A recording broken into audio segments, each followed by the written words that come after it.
આગામી સમયમાં તહેવારો આવી રહ્યા છે અને તહેવારોને લઈને અલગ અલગ જગ્યા પર ચેકિંગ હાથ ધરવામાં આવી રહ્યું છે। વડોદરા શહેરના રેલવે સ્ટેશન પર મિત્રો પોલીસ દ્વારા અલગ અલગ જગ્યા પર ચેકિંગ હાથ ધરાયું છે। રેલવે સ્ટેશન ખાતે આગામી સમયમાં જ્યારે તહેવારો આવતા હોય તેને લઈને જ રૂટીન ચેકિંગ કરવામાં આવી રહ્યું છે। રેલવે પોલીસ અને આરપીએફની ટીમને સાથે રાખીને પ્લેટફોર્મ નંબર 1 પર ચેકિંગ હાથ ધરાયું છે। યાત્રીઓનો સામાન તેમજ વેઇટિંગ રૂમમાં પણ ચેકિંગ હાથ ધરાયું છે। વધુ માહિતી રેલવે પીઆઈ એચડી વ્યાસ મેડમ દ્વારા આપવામાં આવી રહી છે। जय हिंद। સૌપ્રથમ તો વડોદરા પોલીસ અધિક્ષક પશ્ચિમ રેલવે સરોજ કુમારી સાહેબની સૂચના અને માર્ગદર્શન હેઠળ તથા નાયબ પોલીસ અધિક્ષક વડોદરા વિભાગ વડોદરા GS બારિયા સાહેબની સૂચના અને માર્ગદર્શન હેઠળ વડોદરા રેલવે પોલીસ સ્ટેશન ખાતે ની ટીમને સાથે લઈ અને વડોદરાના રેલવે સ્ટેશન ખાતે તમામ પ્લેટફોર્મ પર સઘન પેટ્રોલિંગ યોજવામાં આવી રહ્યું છે।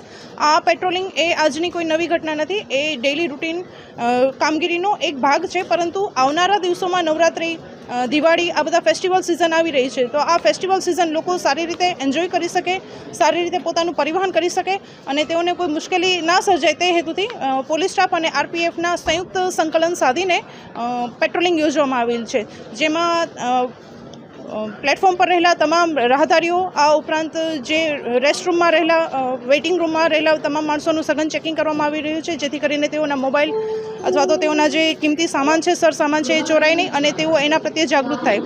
આ ઉપરાંત ટિકિટ વગરના જે માણસો મળી આવે અથવા તો અજાણ્યા કોઈ એવા ગેરપ્રવૃત્તિ કરવાની વૃત્તિ ધરાવતા ઈસમો મળી આવે, આ ઈસમોને પકડી અને કાર્યવાહી કરી શકાય અને જે ગુનો બની રહ્યો છે તેને રોકી શકાય તે હેતુથી સઘન પેટ્રોલિંગ કરવામાં આવી રહ્યું છે, સઘન ચેકિંગ કરવામાં આવી રહ્યું છે।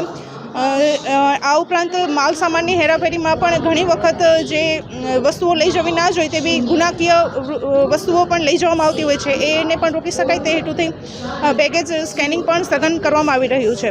આ ઉપરાંત જોવામાં આવે તો અત્યારે ઠેર ઠેર અનેક ઘટનાઓ બની રહી છે, જે પૈકીની એક ઘટના જોઈએ તો સુરતની ટીમ ખાતે પણ જે પ્રયાસ થઈ રહ્યો હતો, તો એવી કોઈ મોટી ઘટના બનતી અટકાવી શકાય, જે હેતુથી સઘન પેટ્રોલિંગ રાખવામાં આવી રહ્યું છે।